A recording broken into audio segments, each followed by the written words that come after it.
Hello everyone. Welcome back to another episode of our entitled parents. In today's episode, no Karen, your kid cannot have my asthma medication. Entitled mom invites herself to my mini farm. Karen online puts up a stink about child-free weddings. Before we get started, make sure to subscribe so you will never miss a video. So let's get started. No Karen, your kid cannot have my asthma medication. This happened to me today, and I still am scratching my head for the logic. Mandatory on my phone and non-English speaker disclaimer. Cast: me, Karen, and hero bus driver. I am a 34-year-old Dutch guy without a driver's license. It sucks, but Dutch public transport kinda rocks, so for almost 2 years now I have been using it to get to my job, and in those 2 years I have never really had a bad experience that doesn't involve a late bus and rain. Until today, that is.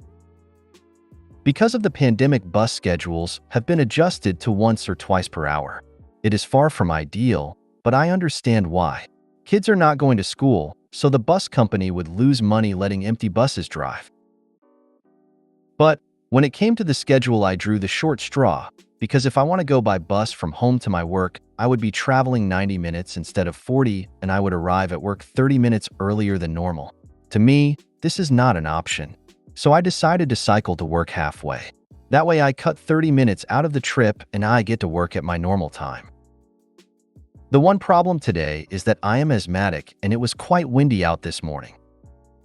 So I get to the bus station this morning already struggling for breath. I quickly lock my bike and walk towards the terminal, focusing on my breathing. 5 minutes later, the bus arrives. I greet the driver and sit down. A minute later, our Karen of the story enters the bus. She takes a seat on the row next to mine, and a few minutes later the bus driver starts the bus and off we go. I still feel like I'm struggling for breath, and while coughing I quickly get my inhaler plus chamber out, assemble it, and start using it as I struggle to breathe. It instantly works and I feel precious oxygen enter my lungs. This piques Karen's attention. "What are you doing?" she asks. "Taking my medication. I have asthma, and with this weather it was quite a struggle getting here." I replied. "Does it help with breathing?" she asks, and I nod my head. "Well, yes," she extended the E. "I have kids at home, and with corona I don't want them to suffocate if they get it. So give me that inhaler. You can get a new one." And she holds out her hand. "Oh boy." "Not going to happen, lady," I said in my most dry and mocking tone. "I need these meds and they don't help for corona. I don't care. Give it here," she says as she thrusts out her hand again. "My kids need it more." I again tell her no and put my medication in my backpack and try to put on my headset. This is where Karen goes full EP and grabs my backpack and starts going through it. Luckily, the hero bus driver was paying attention and we all lurch forwards as he hits the brakes. He stops the bus, stands up, and in his best drill instructor voice says, "Lady, give the man his backpack back now." There was absolutely no doubt of the authority in his voice, and the lady turns tomato red as she hands back the backpack. I thought that was it. Oh boy, I was wrong. I'm not going to type this in caps, but our hero yelled every word. Why on earth would you think that someone's asthma medication would help against corona? Besides, you saw the man use it? What if he has the virus but didn't get sick? Also, he used it. You are gross, lady. Get off of the bus. Now. The lady looks like a deer in the headlights but doesn't move. "Get off now," hero yells again. Finally, the lady got up and out of the bus. I thanked our hero bus driver as he sits back down and we get on our way again. As the bus drives off, I saw the lady on her phone. No assault, police, destruction of property, so it could have been much worse. Still, I wish I could tell this to this Karen. "Too bad we weren't out of the city yet, you disgusting." Fear makes intelligent people stupid. Fear also makes stupid people even stupider. And stupid people make other people feel smarter. True. One woman had an IQ of 189, but after seeing her mother die of stomach cancer, she became paranoid. She went long periods of fasting by only drinking water, like 15 liters a day. She drank so much, water went to her lungs and she drowned. You gotta love Dutch bus drivers. They don't put up with anything, least of all now. Would have served her right if she'd been stranded in the middle of a polder, but with luck the new bus schedules mean that she had to wait a long time before the next one showed up. Haven't seen any Corona Karens in my section of Noord-Holland, but it's only a matter of time. I would ask Karens not to exist, but they make pretty good reading. Anyone agree? Just me? Okay. No, you got a point. If she has kids at home that are sick, she's probably exposed and an asymptomatic carrier. If you have asthma, you're high risk. She may have just murdered you. Entitled Mom invites herself to my mini farm. I, 43F, and my husband, 45M, live on a rural 4-acre mini farm. We're both professionals and child-free by choice. I'm not a big fan of small children. I'm never sure how to react to them. I may be a bit on the spectrum, and I find their loudness and restlessness extremely irritating and off-putting. My personal space is very important to me, and I consider my mini farm with all my lovely pets a sanctuary of sorts. I foot all the bills for the animals and do pretty much all of the caretaking. We have horses, goats, chickens, cats, and dogs. While my husband enjoys the occasional romp with his nephews, he has no desire to parent anyone, and he generally just tolerates all of my pets. Anything that distracts him from his primary hobbies of video games and D&D is off the table. We needed some professional handman help, as our house is quite old and we don't have enough time in the day to get all the little maintenance projects done and maintain our careers. One of my husband's employees volunteered her boyfriend as his side hustle is handyman work. We arranged a date and time for him to come out and quote us some work. She mentioned to my husband that he may need to bring his child along. When my husband mentioned this, I asked him how old the child was and if the child could be expected to behave since our home is not exactly child-proof. If you touch our walls the wrong way, you can get bad splinters since it's all reclaimed wood. I've done it several times and it sucks bad. My husband had this conversation with his employee, and I was assured the child was old enough to mind himself and all would be well. The night of the quote date, I was informed that my husband's employee would be coming along with her boyfriend to mind the child. I was quite confused, because why wouldn't she just mind the child at their home and let her boyfriend come alone? I asked my husband this, and he said she wanted to see the horses. I asked him if he had actually invited her to come over, and he said no. She just basically announced she was coming. I told him she was rude and presumptuous, but whatever. Let's just get it over with. They show up. There is not one child, there are two. She brought her kid as well, which I am only just finding out about as the child rockets his high energy and a 3-year-old self out of the van and proceeds to start noisily chasing my free-range chickens all over the front driveway.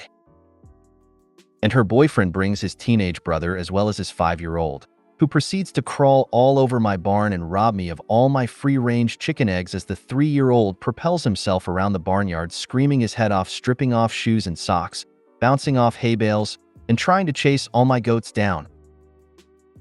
This woman proceeds to pretty much ignore me as she sticks her hands and face all over my two lovely but very sensitive rescue horses.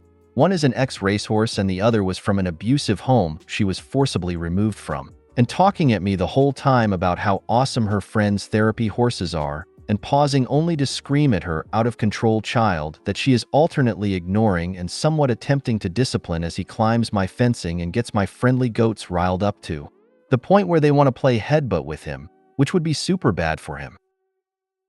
One of my friendliest goats, who is definitely ready for playtime after all the excitement, walks over to the egg-thieving 5-year-old, who was kinda just minding his own business, and proceeds to headbutt him in the chest. Goat was playing, but the kid was tiny, and the kid goes flying. The kid bursts into instant scared tears. He wasn't really hurt, it just scared him. And I'm left trying to figure out how to comfort this little stranger that I've only just met 5 minutes ago. Super awkward for me. I'm not good at it. The woman that inflicted herself upon me is too busy chasing down and screaming at her demon spawn to be watching both kids, and at this point, I'm just completely bewildered and ready for this whole ordeal to be over. After the headbutt, I close up the barn and kick them out. The 3-year-old is just running around my yard like a little tornado, screaming his little head off, and the 5-year-old keeps coming up with broken chicken eggs in his pockets from when the goat knocked him over probably. The whole thing was a goddamn 3-ring circus that I did not sign up for, and I'm still kinda salty about it even 3 days later. For the love of God, woman, if you're going to impose yourself on others uninvited, at least have the decency to get your kid in line first. Talk about entitled. Also, maybe go see your friend with the therapy, horses, and leave me and my farm out of it. Also, it's my house too, and I wanted to talk about the work being quoted, not play nanny tour guide. I don't run a petting zoo. Please tell me you fired him before he's even officially hired. I just ask around the neighbors for a reliable handyman that's looking for a job and interview those people instead. Taking your kid to your job when someone else is available to watch them is just poor judgment. Not just fired from the repair work, but whichever one was hubby's employee. Who in their right mind invites all these people to something that doesn't require them? Yeah, they are not allowed around the therapy horses anymore. Burn that bridge. I don't think OP has any control over the lady's friend's therapy horses. Sounds like it's time to hire someone else. Someone who actually is professional about his work. Please tell us you didn't hire him. I'm feeling that nightmare you suffered through. I have kids, and they would have enraged me too. And I particularly despise people who invite themselves. Your farm sounds lovely. Protect it from people like this. LOL. The entire ordeal sounds like a nightmare. You have my sincere sympathy for being forced to deal with a situation that never should have presented itself. Hopefully, the actual worker did an okay job, but not so great of a job that your husband might want him back. Draw a line for any future workers. No additional guests under any circumstances. I hope peace has prevailed in your mind once again. The night of the quote date, I was informed that my husband's employee would be coming along with her boyfriend to mind the child.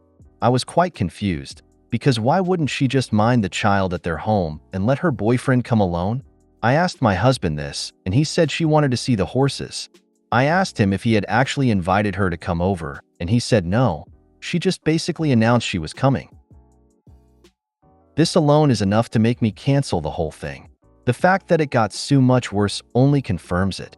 Ooh, I hate people that invite themselves to stuff. The worst part is you paid the BF to bring them with him. Never hire him again. Very unprofessional. Sounds like the guy that came to my house with his granddaughter. She was home from school on COVID precautions and in my house. I'm immunocompromised. I called the contractor and told him what was going on. I was locked up in my bedroom. He was told to leave and take the kid with him. They were in the house before I knew it. People take advantage. Karen Online puts up a stink about child-free weddings. Everybody has heard the tales of Karens pitching about child-free weddings. Trust me, I have an aunt who complained about my youngest cousin not being invited to an older cousin's wedding due to venue policy. However, this Karen I found while scrolling through Instagram takes the cake. For context, the video itself was a skit about a stepmother complaining to the groom about how his younger siblings/step-siblings weren't excluded from the child-free wedding, where the cutoff was 15. I went scrolling through the comments looking for stories when I saw Karen Goldla gasp. Karen said, "If you tell me my kids can't come, I'm not coming. And you will probably no longer be my friend." There were 51 replies to the comment. I had to see what people were saying, try and give Karen some logic. One commenter stated, "Not all venues accommodate children." Response: if it's not appropriate place for children, then it's not an appropriate place for family. Another commenter said that some people would love to hire a babysitter and just relax for a night. Response: well, maybe I put my children above having fun. A third commenter said the wedding isn't supposed to be a family event, it's only about the bride and groom. Response: I wouldn't expect someone like you to understand anyway. For us who were raised right, we understand that family is everything, and a wedding is connecting two families. So yes, it is a family event to celebrate the joining of husband and wife, and also the joining of families that includes children. I could go and share everything, but those are just the highlights that are too funny not to share. Why parents are so against child-free weddings, lol. It's something me and my husband can't wait for. We have a kid also, lol. Child-free wedding means we can actually act like the child-free people. I don't understand people that complain about a child-free wedding. All you have to say if invited to a child-free wedding is, "I'm sorry I cannot attend." That's it. The bride and groom will understand. They know that you may not be able to go get a babysitter. It's okay. You can decline the invitation. There will be other events where children are permitted. But ultimately, it's up to the bride and groom to plan the type of event they want. Would these same people complain if it were a casual wedding and you could wear what you want instead of black tie? If you made it to the end of the video, thanks for watching. Don't forget to like, subscribe, and share, and we will see you in the next video.